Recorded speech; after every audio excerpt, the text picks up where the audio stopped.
안녕하세요. 저는 자칼. 그리고 함께하는 여우입니다. 늑대와 함께 달리는 여인들에 오신 걸 환영합니다.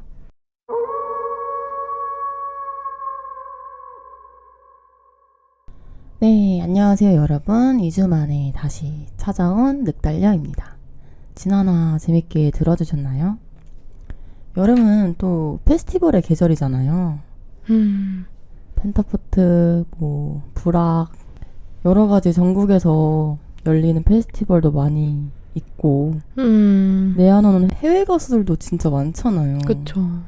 근데 이번 여름은 왜 이렇게 뭔가 할 게 많은지 한 군데도 이제 못 가게 돼서 너무 아쉽습니다. 그니까요. 10년 전에는 페스티벌 진짜 열심히 다녔는데 저 페스티벌에서 네. 그 트로이 시반 보고 일본 밴드 막 세카이노 오와리 보고 그래서 어렸을 때 네. 한국에서 이렇게 다양한 가수를 하루 안에 다 볼 수 있구나 하고 너무 두근거리고 신났었는데 말이죠. 자칼님은 한국에서 본 제일 좋았던 가수가 누구예요? 저는 콜드플레이랑 스트록스가 진짜 좋았고요. 네, 아쉽게도 둘 다 제가 제일 좋아하는 곡은 또 안 불러주더라고요. 그래서 아쉬웠지만 참 행복했다. 혼자 하시죠? 이렇게 불러줘 이렇게. 그럴 걸 그랬다. 그니까요. 근데 또 약간 여러 페스티벌에서 라인업이 또 뜨거운 감자잖아요.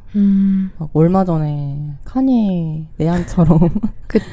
왜 저런 막 논란 있는 사람 부르냐 이런 말도 많고. 또 온다고 하시던데. 그러니까 그 대행사 바꿔서 오던데. 그니까요. 근데 호주는 아예 비자 취소한 거 알아요? 근데 또 다른 분들은 예술은 예술로 봐야 된다 하는 그런 목소리도 많고. 여러분은 어떻게 생각하시는지 궁금합니다. 맞아요. 오늘은 이런 얘기를 같이 나눠보려고 해요. 예술가의 사생활이 작품을 감상하는 데 영향을 준 적이 있나요? 내가 사랑한 예술가가 괴물이었다는 사실을 알게 된다면 어떨까요? 우리는 작품과 창작자를 분리해서 볼 수 있을까요? 아니면 윤리적 기준이 작품 감상의 기준이 되어야 할까요? 그럼 괴물들, 숭배와 혐오, 우리 모두의 딜레마. 지금부터 시작합니다.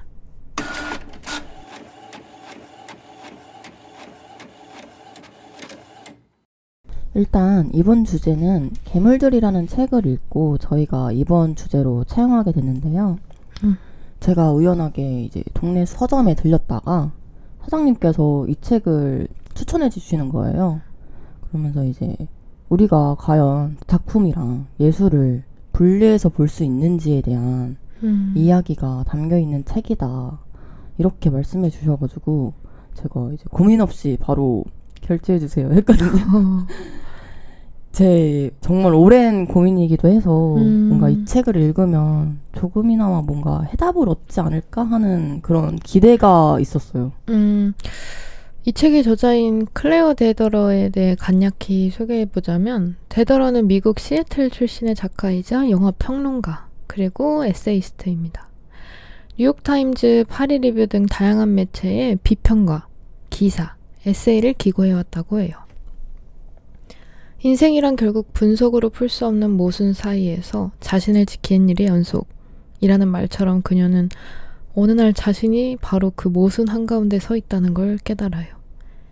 예술을 사랑하지만 동시에 그 예술을 만든 사람의 죄와 폭력을 외면할 수 없는 감상자인 자신을 보곤 이 문제에 대한 해답을 찾고 싶어 하죠. 우리네요. 그러다 보니 이제 예술가들이 아닌 팬에 대해 알아내고 싶다는 깨달음에 다다랐고 관객의 자서전을 쓰고 싶다는 생각을 했다고 합니다. 근데 진짜 스타와 팬의 관계는 진짜 신기하잖아요. 그쵸. 그냥 뭔가 좋아한다는 그 감정으로 설명하기는 너무 복잡하고 또 깊은 그런 느낌이 있어요. 맞아요. 팬은 종종 스타를 이상화하고 그 사람이랑 자신을 막 동일시하기도 하잖아요. 진짜 마치 사랑처럼요. 맞아요. 그래서 그 관계가 깨질 때는 느껴지는 감정이 진짜 이별같이 느껴지고. 근데 우리가 스타 이미지를 소비하고 지지하고 열광하는 동시에 그들도 우리랑 똑같은 사람이라는 걸 종종 있는 것 같아요. 맞아요. 그래서 막 스타가 윤리적 문제를 일으켰을 때 이 팬들이 그 단순한 실망 뭐 이런 문제가 아니라 감정적으로 붕괴되는 경험을 하게 되잖아요. 맞아요. 근데 사실 충격적이긴 해요. 정말 배신당한 기분이 들어요. 뭐 내가 알던 사람이 맞나? 약간 이런 맞아요. 기분이 들고. 그래서 이상적인 팬이랑 스타의 관계는 과연 뭘까? 이런 고민을 하게 됩니다. 사실 재생산을 기본으로 하는 요즘 기획된 작품에는 대량의 소비자가 필요하잖아요. 그래서 이제 시장이 무리 없이 돌아가기 위해서는 관객인 나는 이제 우리가 되어야만 하는데 근데 이 자본주의 사회 안에서 우리가 무엇을 좋아하는지가 곧 무엇을 소비하고 시장이 어떻게 참여할지를 결정해버리잖아요. 네. 그래서 뭔가 이런 걸 생각하다 보면 결국 팬은 그저 감상자에만 머무르지 못하고 시장을 움직이는 존재이자 또 그 구조의 일부가 되어버리는 것 같아요. 그쵸.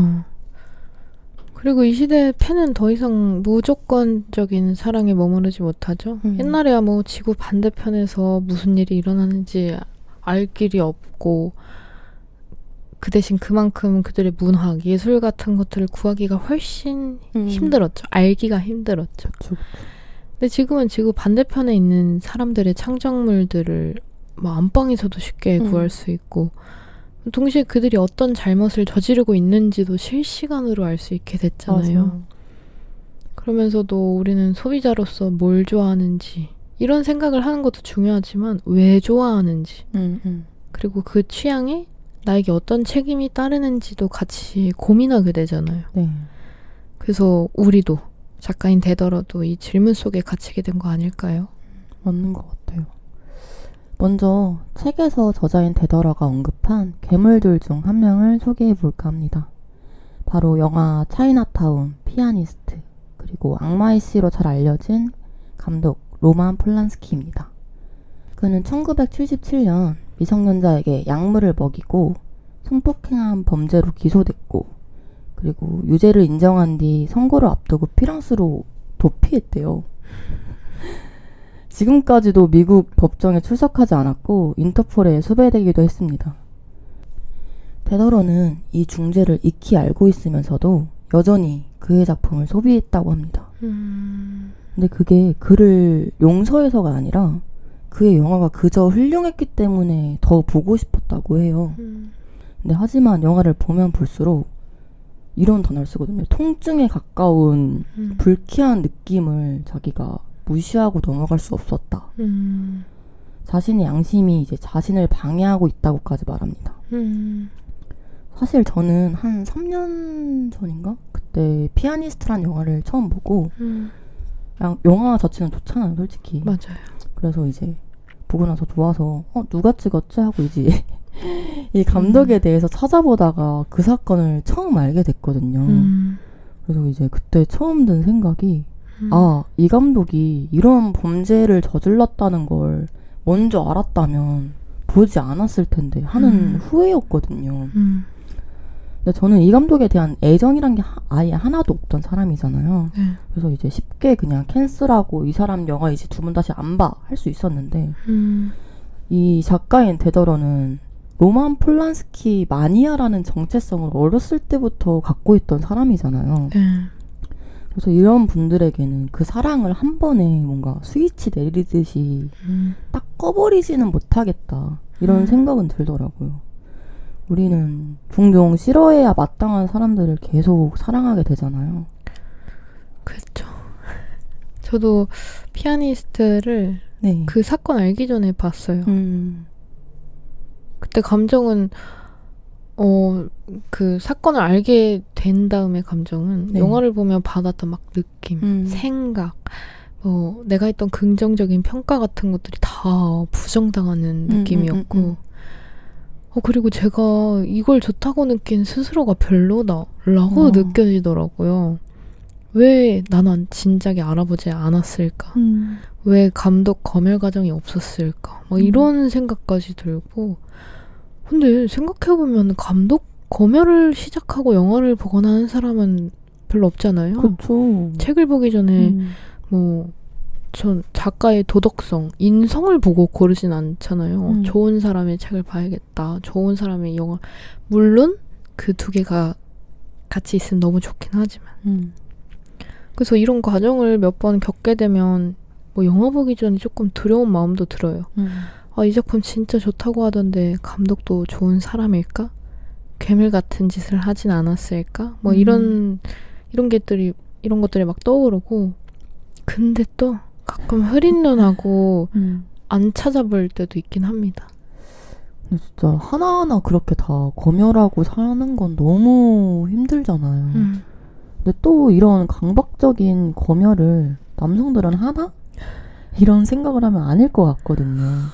그래서 뭔가 이것 또한 여성들의 그 자기 검열에 대한 강박이 아닐까 싶기도 합니다. 이어서 두 번째로 소개할 괴물은 우디 앨런 감독입니다. 뭐 유명하죠. 맨하탄, 애니얼 명작을 많이 남기셨죠. 네. 그의 딸 딜런 페로우는 우디 앨런이 7살 때 자신을 성추행했다는 주장을 하고 있어요. 이 부분은 법적으로 완전히 입증된 사실은 아니지만 오랫동안 논란의 중심에 있었습니다. 근데 한 가지 명백한 것은 우디 앨런이 당시 연인이었던 미아 페로우의 입양딸인 순이와 관계를 맺었고, 그가 순이와 처음 잠자리를 가졌을 때 순이는 고등학생이었습니다. 그 당시 우디 앨런은 세계에서 가장 유명한 영화 감독이었고요. 작가는 어렸을 때 본인이 우디 앨런인 줄 알았다고 해요. 그만큼 그에게는 관객이 그와 동일시하게 만드는 탁월한 능력이 있다고 말합니다. 그런데 순이 사건 이후로는 그가 그저 포식자로밖에 안 보였다고 해요.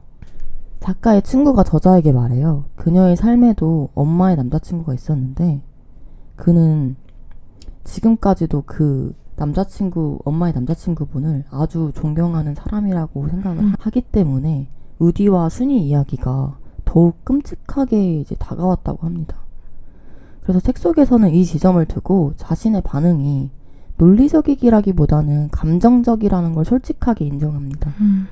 근데 저는 이 대목이 되게 와닿았거든요. 저만 해도 뭔가 누군가를 판단할 때 법적으로 옳냐 그르냐 이런 것도 중요하겠지만 뭔가 내가 자라오면서 배운 관습들 뭔가 그런 윤리를 기준으로 이제 판단하게 되는 것 같더라고요. 그렇죠. 뭐 누군가에게는 바람피는 사람이 도둑질하는 사람보다 싫을 수 있는 거고. 맞죠. 근데 이거는 사실 미성년자를 다룬 사건들은 감정적인 걸까요? 아니죠, 사실은. 저도 그냥 범죄라고 봅니다. 뭐 사랑이나 개인의 우선순위를 떠나서 미성년자 착취는 어디서도 가능하면 안 되고 이걸 개인의 영역으로 둔갑시키려는 태도 자체가 아예 굉장히 위험한 시작이라고 생각합니다. 어떠한 로맨스의 관계도 옳지 않죠. 우리나라도 이런 사건들 있잖아요. 네. 어릴 적 10년을 넘게 사랑한 가수가 범죄자가 되고 내가 사랑했던 모든 시간들이 다 더러워진 기분. 뭐 내가 온 마음 다해 응원하던 사람이 가해자가 되는 걸 무방비하게 받아들이는 것. 창작자가 소비자에게 할 수 있는 제일 큰 폭력 아닐까요? 그쵸. 우디 앨런이 이런 말을 했대요. 마음이 원하는 걸 하는 거다. 이 오만한 말에 데더런은 이렇게 말합니다. 이건 자기 자신 이외에는 그 무엇도 존중하지 않는 발언이다. 하고요. 모든 불합리한 행동과 욕망을 그저 자신의 마음이 내키는 대로 했다라는 말로 미화하고 정당화시키는 거잖아요. 네. 여우님 표정이 아주. 세상에 표정 관리가 안 돼가지고. 그러면 이번에는 이제 각자 사랑했던 예술가에게 배신당했던 개인적인 경험들을 소개해 볼까요? 전 일단 한국에서 되게 유명한 작품으로 이야기를 해보고 싶은데 네. 가장 따뜻한 색 블루 다들 아시죠? 많이 아실 것 같아요. 이거는 뭔가 예술 영화나 이런 거에 관심이 없으셔도 많이 들어보셨을 것 같은데 어릴 적 성소수자를 다룬 영화라는 걸 전 처음 봤던 것 같아요. 이런 주제 자체가 한국에는 없었잖아요. 맞아요. 근데 여자들의 사랑 영화가 이토록 자유롭고 뭐 익살스럽고 사랑스러울 수 있구나라고 생각했었는데 이 영화가 착취로 이루어진 촬영이었고 배우들이 촬영이 끝나고 정신적 트라우마를 이야기하면서 울었다는 걸 보고는 그 영화에 나오는 배드신이 10시간 동안 거의 강압적으로 촬영을 했다고 해요. 10시간. 그 한 배드신 하나를. 이 과정에서 배우들이 엄청난 고통을 받아가지고 막 그런 인터뷰하면서 울기도 해요. 영화를 보고 느낀 감정과 전혀 다르게 현장이 아름답거나 평화롭지 않았다는 것. 끊임없이 누군가를 소비하고 상처 입히는 영화였다는 게 너무 충격적이어서 진짜 저도 보고 나서 몇 년 뒤에 이 사실을 알았거든요. 그래서 약간 저도 여우님이랑 비슷한 감정을 느꼈던 것 같아요. 그리고 이건 개인적인 얘기고요. 좋아했던 작가 찰스 부코스키가 있어요. 시인이자 소설가인데 미국 작가입니다. 네. 이 작가가 엄청 냉소적이거든요. 세상을 바라보는 게. 근데도 엄청 유머러스하고 그 모순을 되게 재밌게 찝어내요. 그 냉소 안에서. 그래서 저는 이 사람이 너무 재밌는 거예요. 그래서 막 이렇게 재밌어서 좋아하고 덕질하고 그랬는데 읽을수록 여성이 인간이 아닌 그냥 여성이라는 단어 안에 되게 납작하게 만들고 계속 그런 성적으로 소비하는 말들이 계속 들어가는 거예요. 그 저를 너무 슬프게 하는 거예요. 읽으면서. 그래서 작년인가 작가님한테 이래서 너무 슬프다라고 얘기했더니 작가님이 뭔지 알고 있다. 뭔가 나는 너무 사랑하는데 그 사람은 나를 사랑하지 않았구나라고 느끼지 않냐라고 하셨잖아요. 근데 이 말이 정확한 것 같아요. 참 웃기죠. 그니까 왜 그러는 거야 다들. 근데 그것도 웃겨요. 그 아예 얼굴도 모르고 막 돌아가셨고 전혀 그런 교류가 없는데도 나를 사랑하지 않는 걸 보면 상처받는 그 팬의 마음. 진짜. 저는 그 에즈라 밀러라는 배우를 되게 좋아했었거든요. 그 케빈의 대화로 처음 알게 된 배우였는데 일단 그의 마스크를 되게 좋아했었고 연기도 되게 인상 깊게 봤었단 말이에요. 그리고 그 당시에는 되게 깨어있는 발언을 많이 해서 뭔가 저도 되게 좋은 영향을 받았었고 되게 엄청 멋있는 사람이다 이렇게 생각을 했었어요. 그런데 갑자기 뭐 강도 혐의를 막 받고 막 팬을 폭행하는 사건이 일어나고 거기에다 이제 활용 점정으로 미성년자 그루밍 사건이 딱 떴잖아요. 막 이런 게 줄줄이 이제 터지니까 제가 너무 충격을 받은 거예요. 아니 내가 그동안 봐왔던 그런 건 뭐지? 어떻게 사람이 이렇게 달라질 수가 있지? 했는데 사실은 달라진 게 아니죠. 원래 그랬던 사람인 거죠. 그리고 또 생각이 나는 건 유명 밴드인 오아시스인데요. 이제 뭐 여성 폭행, 여성 혐오, 성소수자 차별 발언, 뭐 최근에 또 인종차별까지 하셨더라고요. 뭐 근데 이런 게 로만 폴란스키처럼 정말 뭐 중범죄 이런 건 아니지만 내가 좋아하고 뭔가 위로받은 그런 작품이 이런 사람들 손에서 나왔다는 사실 자체가 아주 슬프잖아요. 슬프죠. 말도 안 되죠. 진짜. 작가님은 그러면 이런 거 알고 나서 어떻게 됐어요? 사실 뭔가 사랑의 농도에 따라 그리고 또 범죄의 농도에 따라 제가 그들을 대하는 태도도 계속 바뀌는 것 같은데 에즈라 밀러 같은 경우에는 제 기준에 너무 큰 범죄라고 생각을 해서 그냥 미성년자 그루밍 사건 이후에는 찾아보지도 않고 관심도 음. 안 가지고 네. 진짜 캔슬해버렸던 것 같거든요. 근데 오아시스는 당연히 뭐 나쁜 짓을 한 건 맞지만 뭔가 범죄 뭔가 이런 느낌은 아니어서 그런지 아직도 노래는 가끔씩 찾아 듣고 그리고 사실 이번 내한 콘서트도 가고 싶은 마음이 드는 거예요, 진짜. 그렇죠. 여우님은 어떻게 대하시나요? 어떻게 되는지 얘기하기 전에 일단 오아시스 왜 그랬는지 저도 정말 속상하고요. 저도 복잡하네요. 제발 좋은 노래 내고 좋은 영화 만든 사람들은 뭐 수상을 하거나 뭐 이렇게 팬이 일정 이상 많아지면 어디 독방에 가둬서 글이나 영화만 만들고 운동하고 힐링하고 명상하게 만드는 그런 시스템을 그거 만들면 안 될까요? 진짜. 뭐 교도소 말고요. 다른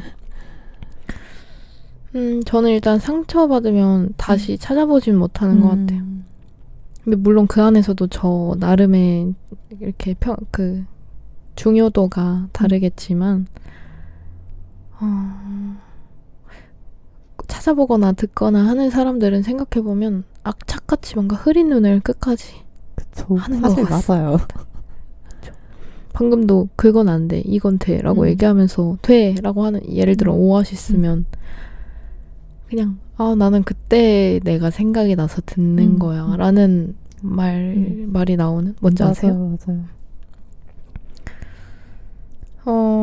그리고 막 나는 그들의 내막을 뭐 했던 행동들을 다 알고 있는데 주변에서 모르시고 막 너무 좋더라 이렇게 얘기하시는 분들도 있으면 엄청 조심스러워요. 걔네 이런 짓 했대 이렇게 말을 쉽게 못하게 되거든요. 그쵸. 일단 뭐 분위기를 떠나서 아마 상대방이 받을 충격이 짐작이 가서 말을 되게 조심스럽게 하는 것 같아요. 저희도 상처받았으니까요. 약간 뭐라고 해야 되지? 이 사람의 애인의 비밀을 내가 전해주는 느낌이랄까? 웃겨요. 사귄 것도 아닌데. 그러니까. 진짜. 우리는 과연 작품이랑 창작자를 분리해서 볼 수 있을까요? 제 개인적인 생각은 그렇지 못하다인데요. 한번 그 사람의 잘못을 알게 된 이상 이전으로는 돌아갈 수 없게 되는 것 같아요. 그렇죠. 뭐 저는 여전히 케빈에 대하여라는 영화를 좋아하고 오아시스 음악을 즐겨 들어도 뭔가 그 당시에 그 순수하고 뭔가 열망했던 그 마음은 이제 남아있지 않더라고요. 아까 말했듯이 그래도 작품은 죄가 없어 하고 이제 스스로에게 면죄부를 주려고 해도 뭔가 마음 한쪽에 계속 걸리고 자꾸만 스스로를 의식하게 되는 것 같아요. 저는. 맞아요. 책에서도 계속 언급이 되지만 얼룩이 집니다. 이 얼룩은 없어지지 않아요. 함께 하죠. 정말 이전처럼 열렬히 좋아할 수 없고 적극적인 소비가 힘든 것 같아요. 맞아요. 근데 그럼에도 천재들은 계속 천재라는 이름으로 면죄부를 받잖아요. 이 책 내용에서도 계속 나오지만 예술가들은 자신이 하는 모든 일에 자유로워야 한다는 개념이 탄생한다고요. 그렇지 않고 충동을 자제하면 자기의 영감이 흘러나올 준비를 하는 그런 에너지를 막는 거라고 하더라고요. 조금 웃기지 않나요? 그쵸. 페더러도 이렇게 말합니다. 천재는 특별한 힘을 지녔고 그 특별한 힘으로 특별한 면제를 받는다. 그런데 생각해보면 사실 천재성하고 윤리적 결핍은 아무런 상관이 없잖아요. 그쵸. 우리가 창작물을 대할 때 종종 이제 착각에 빠지는 게 작품이 위대하면 사람도 위대할 거라는 그런 감정적인 오류에 빠지잖아요. 그쵸. 근데 실제로 창작의 깊이와 인간됨의 깊이는 아주 다른 영역이죠. 그쵸. 오히려 위대한 예술가라는 타이틀이 자기 성찰을 방해하는 경우도 많은 것 같아요. 사람들이 뭐라 해도 난 아리스트니까 이건 나의 방식이야 뭐 이렇게 치부해버리고 뭐 그걸 비판하는 순간 마치 내 예술을 모독하는 것처럼 이런 식으로 보이기도 하고 자유라는 이름 아래 광기가 면책받는 구조같이 느껴질 때가 있어요. 근데 결국 천재라는 이름이 누구를 위해 만들어졌는지 한 번쯤 저희가 의심은 해봐야 되는 것 같아요. 그게 진짜 창작자의 자유를 위한 걸까? 아니면 우리 관객이 느끼는 죄책감을 없애주는 면죄부인 걸까? 데더러는 이렇게 말합니다. 어쩌면 우리는 나쁜 행동에 끌리는 우리의 목적을 위해 천재라는 개념을 만들어냈을지도 모른다. 어쩌면 우리는 이 예술가들에게 우리의 가장 어두운 환상을 실현시켜 달라고 요구하고 있을지도 모른다. 그렇게 천재라는 이름이 붙이면 그 광경을 즐기면서 죄책감을 느낄 필요가 없게 된다. 천재라는 이름을 붙여주면 그 사람이 무너지는 걸 보면서도 이제 죄책감을 안 느끼고 즐길 수 있게 되는 거잖아요. 그쵸. 대리만족하는 걸까요? 뭐 무조건적이면서도 무책임한 되게 관망적인 태도 같은데 사실 우리는 종종 어떤 예술가의 파괴를 지켜보면서 그걸 그냥 한편의 서사처럼 소비하기도 하잖아요. 맞아요. 무너지는 인간을 실시간으로 쫓아다니고 그러면서도 책임지지 않아도 되는 자리에 있는 거죠. 천재란 이름은 그 모든 감정을 은폐시켜주는 포장재 같기도 하네요. 근데 또 요즘 창작물은 또 공동의 산물이기도 하잖아요. 그렇다면 뭔가 플랫폼, 제작자들, 관객, 미디어 이런 모두가 괴물 시스템의 일부일까요? 자본주의 안에서의 윤리적 소비는 어떻게 이루어져야 맞는 걸까요? 여우님은 어떻게 생각하시는지 궁금합니다. 저는 일부라고 생각해요. 플랫폼, 제작자, 관객 우리 모두 그 시스템 안에 분명히 존재하고 어떤 방식으로든 암묵적으로 동의를 하고 있다는 거죠. 그렇죠. 논란 있는 인물을 기용하고 문제가 된 작품을 아무렇지 않게 다시 소비하는 행위들 자체가 천재들에게는 면죄. 그리고 결국 그 구조를 굴리는 힘이 되는 것 같아요. 그리고 진짜 어려운 건 우리가 뭘 소비하고 뭘 거부할지 선택할 때 그게 항상 명확하거나 윤리적이지 않다는 거예요. 맞죠. 결국 불편한 걸 마주했을 때 회피하고 싶은 마음, 뭐 책임을 유예하고 싶은 태도 같은 것도 우리 안에 있는 걸 인정하고 시작해야 되는 것 같아요. 예술은 창작자의 것이기도 하지만 동시에 사회의 산물이잖아요. 네. 그래서 저는 오랫동안 어떤 작품을 소비한다는 것이 자본주의 질서 안에서 가해자에게 무언의 지지로 작동한다고 믿어왔었거든요. 그쵸. 근데 그러나 이 질문이 결국 철학의 문제가 아니라 감정의 문제라는 것에 대해 이제 동의하게 됐는데 이 책을 읽으면서 아까 말했듯이 개인이 생각하는 그 윤리의 기준이 모두 다 다를 거 아니에요. 그렇죠.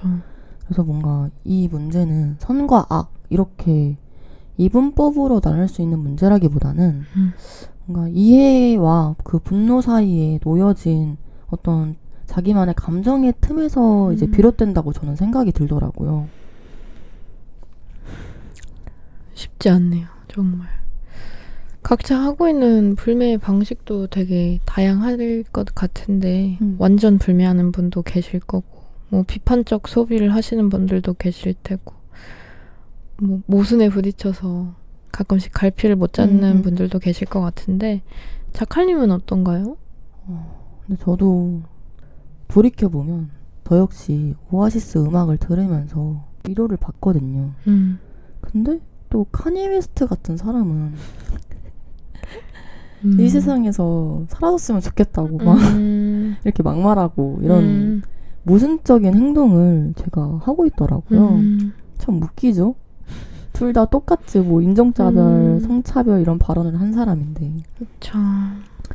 근데 뭔가 힙합은 언제나 제 삶에서 조금 비켜난 장르였고 오아시스 음악을 들으며 제가 이제 어린 시절을 통과해왔다는 그 사소하지만 결정적인 차이가 제가 두 아티스트를 대하는 그 태도에 분명한 차이를 남겼을 것 같은데 근데 누군가에게도 이런 비슷한 온도의 차이가 있다고 생각을 해요. 그리고 그 온도차가 결국 윤리적 딜레마를 훨씬 더 복잡하게 만들고 있는 거겠죠. 근데 그렇다면 일단 내 마음은 어쩔 수 없잖아요. 내 마음을 움직이는 것 자체를. 근데 그렇다면 이 자본주의 사회 안에서 돈을 안 쓰면 되지 않을까? 뭐 이런 생각까지 들더라고 나중에. 근데 작가도 그렇다면 로만 폴란스키 영화를 무료 스트리밍으로 보는 건 어떨까? 이런 얘기를 하시는 거예요. 그래가지고 사람 사는 거 다 똑같구나. 근데 너무 획기적인 발상이어서 너무 좋아요. 이거 약간 되게 납득시킨달까? 그리고 불매도 개인적인 재판이 계속 행해지잖아요. 맞아요. 이건 무슨 기준일까요?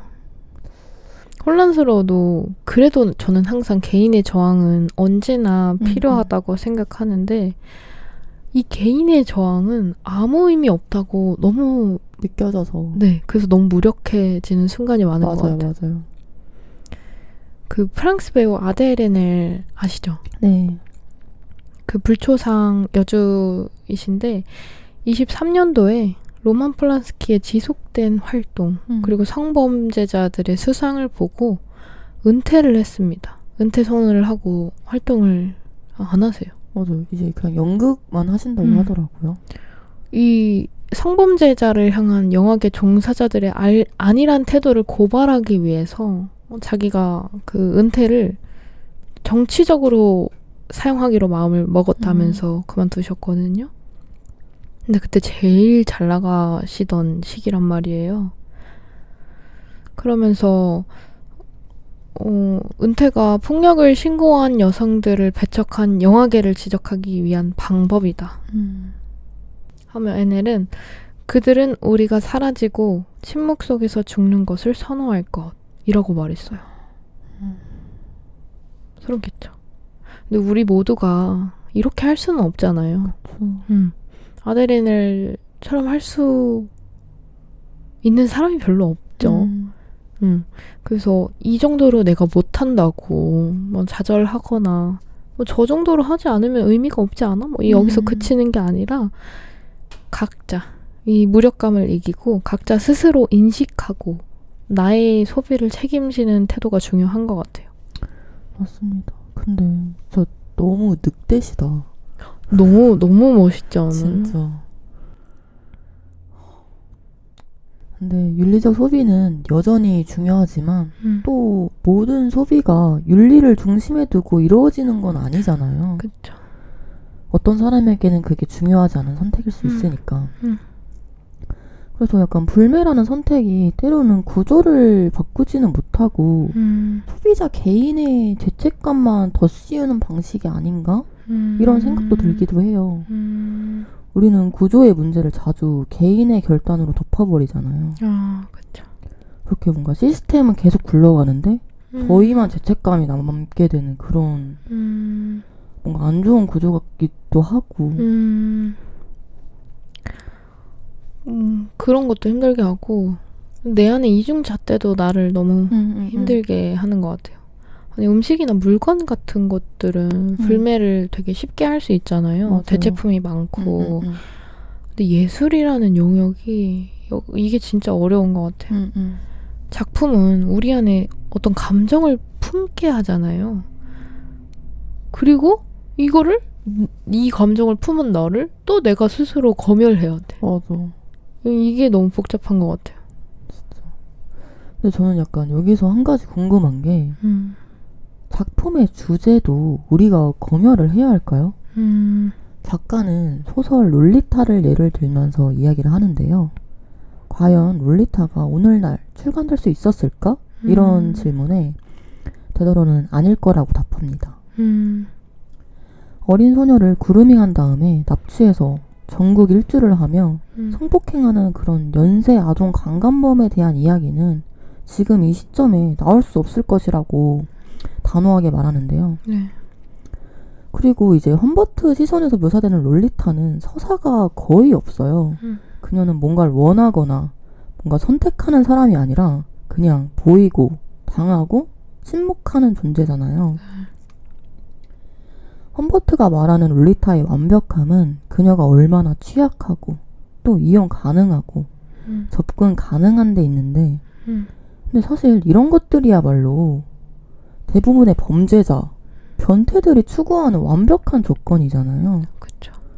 그런데 그 평범한 변태인 험버트한테 왜 작가인 나보코브는 현대 영어에서 가장 아름답고 유려한 문장들을 그에게 다 쏟아부은 걸까요? 이 질문에 이제 데더러는 이 이야기는 끔찍하고 생각하기도 싫지만 현실에서 항상 일어나고 있는 너무 흔한 인간의 이야기라고 말을 해요.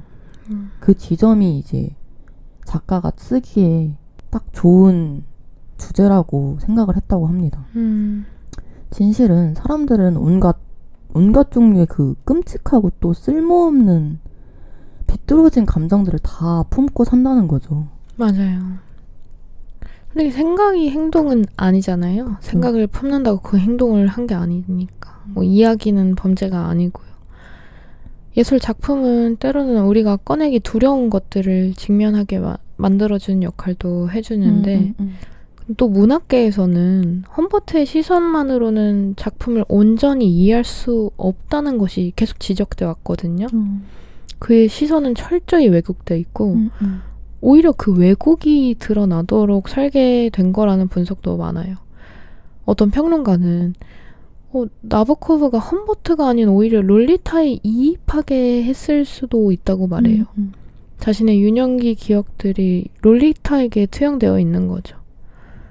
그래서 이 작품은 단순히 불쾌하다거나 뭐 문제로 삼아야 한다는 말로 정리되기보다 우리가 어떤 시선으로 읽을 것인가, 그리고 어떤 감정과 책임으로 받아들일 것인가에 대한 질문을 던지는 작품인 것 같습니다. 맞아요. 그리고 저희도 때때로 괴물 같은 면모를 갖고 있지 않나요? 그 괴물을 바라보면 느끼는 감정이 역설적으로 나 자신에 대한 그 반영일 수도 있겠다는 생각이 들 때가 있어요.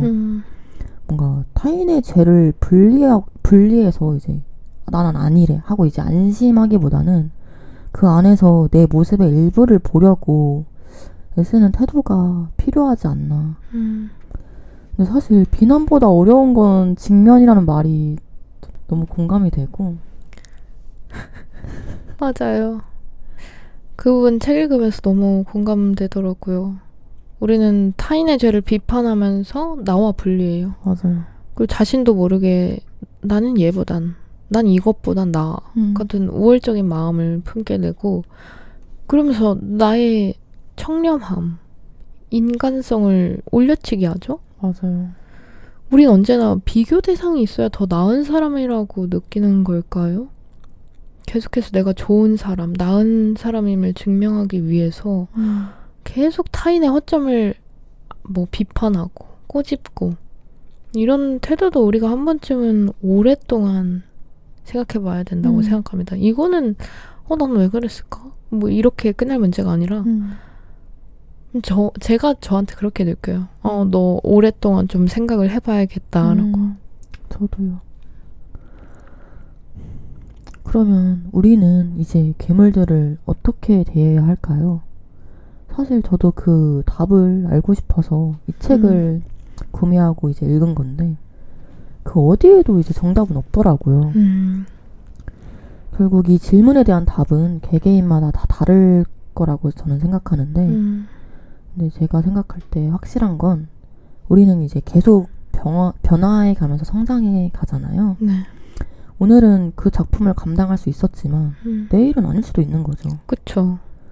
근데 이제 그 사랑이 존재하지 않는 척하거나 사랑이 존재해서는 안 된다고 말하는 건 그 누구에게도 도움이 되지 않는다라는 작가의 말이 있는데 그것처럼 그냥 캔슬시키고 문제를 덮어버리는 그 방식으로는 아무것도 해결되지 않는다는 걸 말씀드리고 싶습니다. 뭔가 덮지 않고 그 문제를 들여다보는 것. 어쩌면 그게 우리가 할 수 있는 그리고 해야만 하는 유일한 태도일지도 모르겠습니다. 맞아요. 나의 부족함을 직면한다는 것. 내 안의 괴물과 마주한다는 게 참 어려운 일이죠. 그쵸. 우리는 본능적으로 자신을 방어하고 누가 나를 비난한다고 느끼는 순간 막 곧장 반박하고 싶잖아요. 저도 그래요. 그건 자연스러운 반응이기도 한데 하지만 동시에 그 감정 너머를 보려고 애써야 하지 않을까요? 저도 물론 쉽지 않고 계속 뭐 죽을 때까지 연습이 필요하다고 생각하는데 저는 일단 우리 모두 그 마음의 중심에 연민과 다정함이 있으면 좋겠어요. 맞아요. 지금 세상에 벌어지고 있는 일들을 통해 괴물들이 저지른 그런 사건들을 알게 된다면 우리의 연민이 저절로 마음을 이끌 거라고 생각합니다. 누가 소외받고 또 누가 소외시켰는지를 알게 되면서 자연스럽게 느껴지는 감정들이 우리를 더 나은 방향으로 이끌어줄 거예요. 문제는 뭐 계속 얘기하지만 외면하지 않고 직면하는 용기, 그리고 그 과정에서 잃지 않아야 할 인간적인 따뜻함, 연민, 그것이 우리가 괴물들을 대하는 데 필요한 가장 중요한 태도라고 생각합니다. 네, 그러면 오늘의 이야기 마치면서 작가 하민아님의 책 괴물들에 대한 추천사를 낭독해 보겠습니다. 우리가 우리 안의 괴물성을 안고 살아가야 하는 것처럼 타인의 괴물성과 마주해서도 그것을 어떻게든 다루어야 한다. 단순히 취소만 누르는 것만으로는 괴물도, 괴물에 대한 우리의 갈 곳 잃은 감정도 사라지지 않는다. 우리가 가진 얼룩으로 계속해서 이런 질문과 담론을 만들어가는 일이 중요할 것이다. 무엇보다 우리는 희망한다. 우리의 사랑이 그들의 권력이 되지 않기를.